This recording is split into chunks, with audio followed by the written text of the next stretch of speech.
오늘 우리에게 주신 하나님의 말씀은 어제에 이어서 요한복음 8장 12절부터 20절까지 요한복음 8장 12절부터 20절까지 교독하고 마지막 절은 합독합니다. 예수께서 또 말씀하여 이르시되 나는 세상의 빛이니 나를 따르는 자는 어둠에 다니지 아니하고 생명의 빛을 얻으리라. 바리새인들이 이르되 내가 너를 위하여 증언하니 내 증언은 참되지 아니하도다. 예수께서 대답하여 이르시되 내가 나를 위하여 증언하여도 내 증언이 참되니 나는 내가 어디서 오며 어디로 가는 것을 알거니와 너희는 내가 어디서 오며 어디로 가는 것을 알지 못하느니라. 너희는 육체를 따라 판단하나 나는 아무도 판단하지 아니하노라. 만일 내가 판단하여도 내 판단이 참되니 이는 내가 혼자 있는 것이 아니요 나를 보내신 이가 나와 함께 계심이라. 너희 율법에도 두 사람의 증언이 참되다 기록되었으니 내가 나를 위하여 증언하는 자가 되고 나를 보내신 아버지도 나를 위하여 증언하시느니라. 예, 그들이 묻되 아버지 여기 어디 있느냐? 예수께서 대답하시되 너희는 나를 알지 못하고 내 아버지도 알지 못하는도다. 나를 알았더라면 내 아버지도 알았으리라. 다 함께요. 이 말씀은 성전에서 가르치실 때에 헌금함 앞에서 하셨으니라. 잡는 사람이 없으니 이는 그의 때가 아직 이르지 아니하였음이니라. 아멘. 오늘 또 실시간 유튜브를 통해서 기도의 향연 속에 새벽을 깨우는 우리 모든 성도님들마다 여호와 살롬 하나님의 평강과 지키시는 하나님의 풍성한 은혜가 함께 하시기를 축복합니다. 나는 세상의 빛이니 출애굽 광야 40년 동안 낮에는 구름 기둥으로 밤에는 불 기둥으로 인도하심을 기리는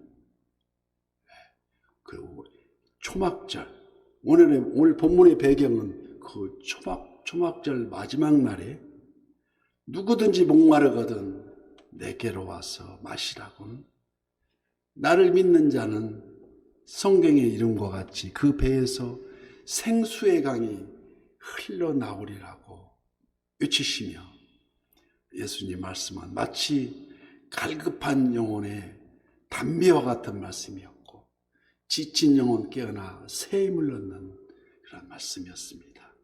또 오늘 본문 12절 말씀에 예수께서 또 말씀하여 이르시되 나는 세상의 빛이니 나를 따르는 자는 어둠에 다니지 아니하고 생명의 빛을 얻으리라고 말씀하십니다. 인디안들의 우스운 이야기 속에, 우화 속에 이런 얘기가 있습니다. 해가 어둠을, 해가 별과 해들이 이렇게 만나서 얘기를 하는데 나는 어둠이 뭔지 모르겠다고 해가 말합니다. 그래서 그 중에 한 별이 해를 데리고 동굴로 데려갔더랍니다. 그런데 그 캄캄한 동굴에 데려가 보니 그 해가 비치자마자 어둠이 사라져서 결국 별은 해에게 어둠을 가르쳐 줄 수가 없었다는 우화인데 해가 지면 어둠이 어두워지고 밤이 오지만은 캄캄한 대지의 그 반대편에 지금도 태양이 이글거리고 빛나고 있다는 것입니다. 그래서 요한 1서 1장에는 우리가 그에게서 듣고 너희에게 전하는 소식은 이것이니 곧 하나님의 빛이니라. 그에게는 어둠이 조금도 없으시다는 것이니라. 하나님은 모든 빛의 근원이시오. 그 근원의 자체이시기 때문에 다만 그 빛을 가리는 사단의 세력이 잠깐 영안을 가릴 수는 있지만 요한 1서 9장 말씀과 같이 참 빛 곧 세상에 와서 각 사람에게 비추는 빛이 있었나니 빛이 어둠을 물리치듯 예수님은 우리들 삶 전체를 광명으로 인도하시고 생수의 강, 즉 성령 충만하심으로 내적 생명의 평안함과 영생의 밝은 빛을 약속하고 계십니다. 그 빛의 의미를 세 가지로 표현할 수가 있는데, 첫째, 이 빛은 성삼위일체 하나님의 신성을 말해주고 있습니다. 창세기 1장 3절 말씀, 하나님이 이르시되 빛이 있으라 하시니 빛이 있었고, 태초의 목적과 의도에 따라서 처음 창조하심이 빛이었습니다. 즉 만물의 근원이 빛이라고도 할 수 있습니다. 이를 찬양하여 시편 27편에서는 여호와는 나의 빛이요 나의 구원이시니 내가 누구를 두려워하리오라고 찬양합니다. 오늘 본문 나는 세상의 빛이니, 즉 예수님을 따르는 길, 그 길이 바로 빛 가운데로 가는 생명의 길이라는 것을 분명히 말씀하고 있습니다. 둘째, 이 빛은 오직 구원하시려는 의지에 속해 있습니다. 요한복음 1장 4절, 그 안에 생명이 있었으니 이 생명은 사람들의 빛이라. 이는 죄로 말미암아 멸망할 수밖에 없는 우리에게 오직 한 길, 오직 한 줄기 구원의 빛이라는 것입니다. 태양의 빛이 모든 생명을 살게 하는 것처럼 영접하는 자, 곧 그 이름을 믿는 자들에게는 하나님의 자녀가 되는 권세를 주셨으니 이는 혈통으로나 육정으로나 사람의 뜻으로 나지 아니하시고 오직 하나님께로부터 난 자들이라고 말씀하십니다. 어떤 사람이 물에 빠져 허우적거리며 거의 다 죽게 되었는데 길 가던 한 분이 모든 위험을 감수하고 뛰어들어서 천신만고 끝에 그를 살려냈습니다. 죽다 살아난 그가 너무 감사해서 내 평생 이 은혜 잊지 않고 보답하겠습니다. 그분이 하시는 말, 친구여 다시는 물에 빠지지 말고 나와 함께 사람 낚는 어부가 되세라. 이분이 바로 예수님이십니다. 오늘이 저물기 전, 오늘이 가기 전에 우리 주님이 주신 해도 되고 안 해도 되는 것이 아닌 필수적인 그 전도의 사명을 말씀하십니다. 세 번째, 그 빛의 의미는 도덕성에 있습니다. 사람이 아무리 선하게 살고 싶어도, 아무리 착하게 살고 싶어도 그 마음은 원이로 돼 얼마간은 가능할지 모르나 끝까지 보이사 성령님 도우심이 없이는 불가능하다는 것입니다. 의인은 없나니 하나도 없다고 바울 사도는 증명합니다. 도우심이 없이는 불가능하다는, 그러므로 참된 빛 속으로 걸어가는 나는 세상의 빛이니 성령님 도우심으로 가능할 수 있는 그 충만한 데서 받는 결국 은혜 위에 은혜이라고 고백할 수밖에 없다는 것입니다.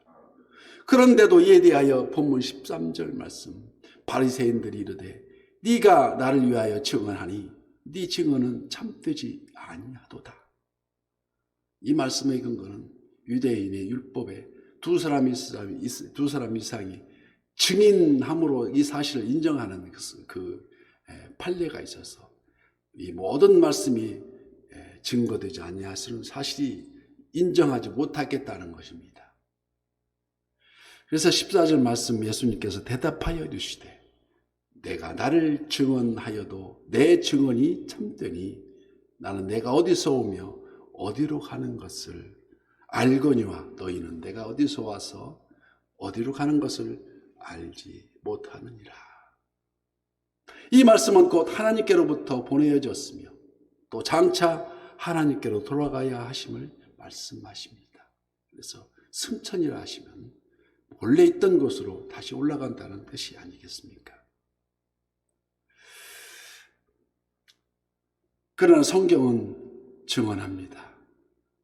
그래서 무사람들이 예수님을 알지 못하면 인생은 나그네 길이라고, 어디서 와서 어디로 가느냐고, 구름이 흘러가듯 떠돌다 가는 길에 미련일랑 주지 말라고 허무하게 생각하지만 그러나 성경은 에고 에임이 직접 증언합니다.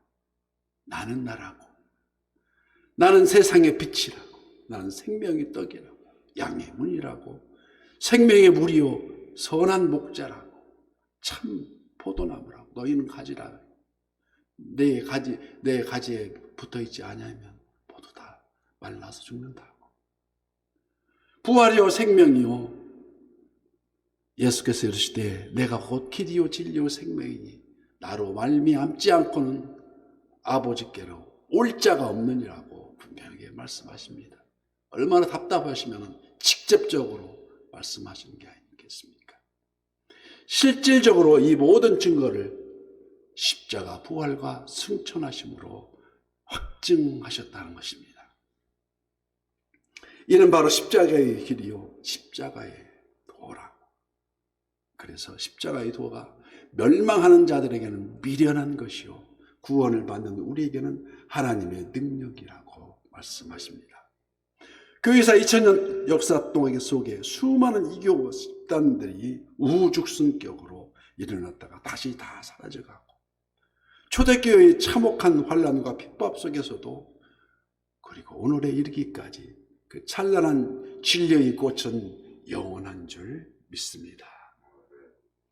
본문 15절 말씀에 너희는 육체를 따라 판단하나 나는 아무도 판단하지 아니하노라.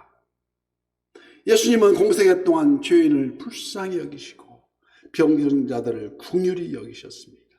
그래서 너희 중에 죄 없는 자가 먼저 돌로 치라 말씀하십니다. 이와 같이 우리 또한 남을 판단하려면 안 된다는 것입니다. 자기 자신부터 먼저 판단하고, 즉 회개에 합당한 열매를 맺고, 오직 개구리가 사우나로 착각하고 있는 게 무슨 말씀이냐면, 가마솥에 개구리가 풍덩하고 빠져 있는데 날씨는 춥고 으스스한데 그 밑에 불 떼고 있는 가마솥이라 이제 뜨뜻미지근해 가니까 이게 사우나 아니겠냐, 아, 참 시원하다고 좋다고. 그런데 시간이 가면 갈수록 그 물이 끓기 시작하는데 개구리는 자기도 모르게 죽어갔다는 것입니다. 그게 착각하고 있는 물에 빠져가는 자들에게 생명줄을 던져서, 더 죽기 전에 생명줄을 던져서 곧 건져내는 것이 급선무라는 것입니다. 그러기 위해서 우리 선한 육시 출범한 게 아니겠습니까? 이에 그들이 묻되 19절 내 아버지가 어디 있느냐? 예수께서 대답하시되 너희는 나를 알지 못하고 내 아버지도 알지 못하는도다. 나를 알았더라면 내 아버지도 알았으리라고 말씀하십니다.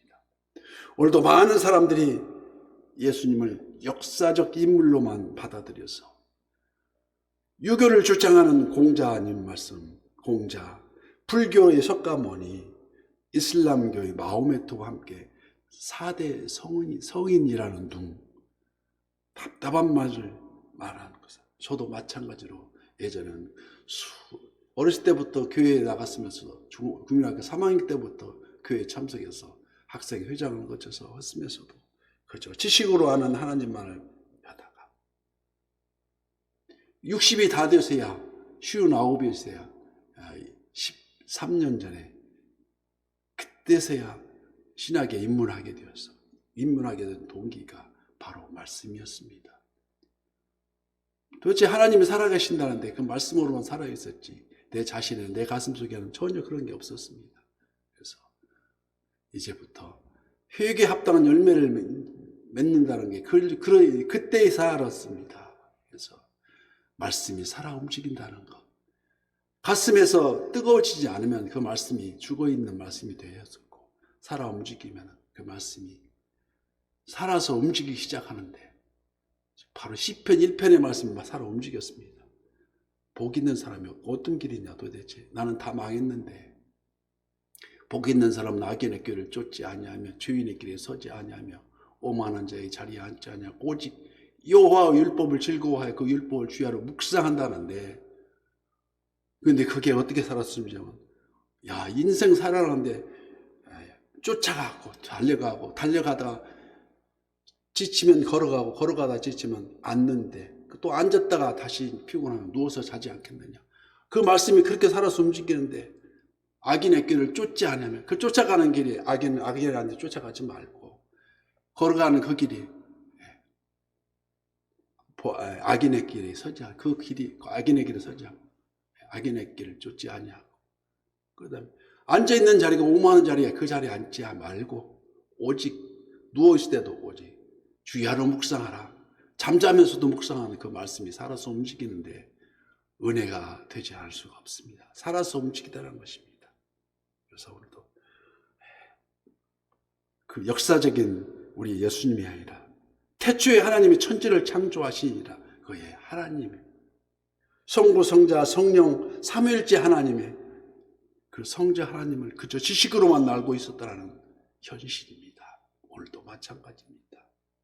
특별히 부부간에 싸우면 기도가 안 됩니다. 부부가 성령이 막혀버리니까 성령을 소멸하지 말고 그럼 어떻게 소멸하지 않습니까? 어떻게 기도해야 됩니까? 그게 바로 데살로니가전서 5장 19절 말씀이 성령을 소멸하지 말라 그랬는데 어떻게 소멸하지 않느냐? 5장 16절부터 18절까지 항상 기뻐하라. 쉬지 말고 기도하라. 범사에 감사하라. 이 세 가지가 없으면 싸움이 일어납니다. 그래서 기도가 막힙니다. 성령이 막힙니다. 어떻게 물에 빠져가는 사람을 건질 수가 있습니까? 그래서 우리가 항상 지식으로만 알고 있는 하나님이 아니라 말씀으로 살아서 움직이는 그래서 그 움직이는 말씀 속에서 우리가 그 길을 찾는 우리 성도님들 다 되기를 예수님으로 축복합니다. 나는 세상의 빛이니 여호와는 나의 빛이요 나의 구원이시니 내가 누구를 두려워하리요. 우리가 찬양하듯이 오늘 또 때를 따라 돕는 은혜를 얻기 위하여 은혜의 보좌 앞에 담대히 나아가는 우리 선한 이웃의 모든 성도님 되시기를 예수님 이름으로 축복합니다.